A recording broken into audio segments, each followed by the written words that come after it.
ஒத்துக்கொள்ளுதல். அதிகாலமே அவர்கள் எழுந்திருந்து, நாங்கள் பாவம் செய்தோம், கர்த்தர் வாக்குத்தத்தம் பண்ணின இடத்துக்கு நாங்கள் போவோம் என்று சொல்லி மலையின் உச்சியில் ஏறத் துணிந்தார்கள். எண்ணாகமம் 14:40.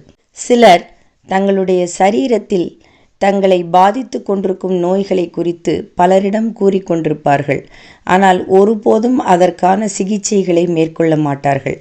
இதுபோல உங்களிடம் உள்ள சில பலவீனங்கள், தவறுகள், மோசமான குணங்கள் ஆகியவற்றை ஒத்துக்கொண்டு மனம் திறந்து சொல்லிக் கொண்டிருக்கலாம். எதற்கெடுத்தாலும் எனக்கு பட்டென்று கோபம் வருகிறது, எனக்கு பொறுமையே கிடையாது, அந்த கசப்பை என்னால் மறக்க முடியவில்லைதான், இந்த விஷயத்தில் நான் ரொம்ப மோசம் என்பது போல பல விஷயங்களில் உங்கள் குறைவுகளை நீங்கள் ஒத்துக்கொண்டிருக்கலாம். ஆனால் ஒத்துக்கொள்கின்ற நீங்கள் அவைகளை விலக்குவதற்கு எப்பொழுதாவது ஆக்கப்பூர்வமான பிரயாசங்களை மேற்கொண்டீர்களா?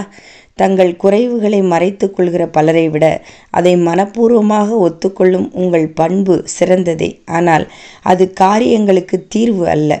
ஒருவன் அடிக்கடி டாக்டரிடம் வந்து எனக்கு சர்க்கரை நோய் இருக்கிறது என்று சொல்லியும் அதனை கட்டுப்படுத்துவதற்கு தேவையான அவர் தரும் சிகிச்சைகளை ஏற்றுக்கொள்ளாமல் போனால் விரைவில் மரணத்தை தான் காண நேரிடும்.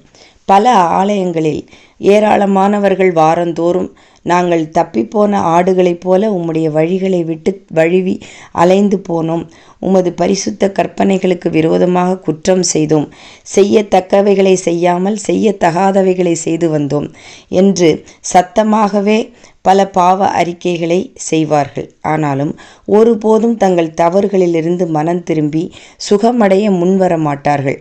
பாவ அறிக்கை யாரையும் பரலோகத்திற்கு கொண்டு போகாது. பாவத்திற்காக மனஸ்தாபப்பட்டு மனம் திருந்த முன்வந்தால்தான் தேவனின் அங்கீகாரத்தை பெற முடியும். நாம் நம்முடைய தவறுகளை ஒத்துக்கொள்வதை மட்டும் நீதியாக எண்ணாமல் அவைகள் அகற்றப்படுவதையே ஆண்டவர் விரும்புகிறார் என்பதை உணர்ந்து அதற்குரிய காரியங்களை செய்ய வேண்டும். நம்முடைய குறைகளை ஒத்துக்கொள்ளும் நாம் அவைகளை நீக்கப்படுவதற்கு கர்த்தர் செய்து வைத்திருக்கின்ற ஆயத்தங்களையும் உபயோகிக்க வேண்டும். சிந்தனைக்கு: உதடு ஒன்றை பேசும்போது உன் இதயம் அதோடு இசைந்து நிற்கிறதா என்பதை கவனி. ஆமென்.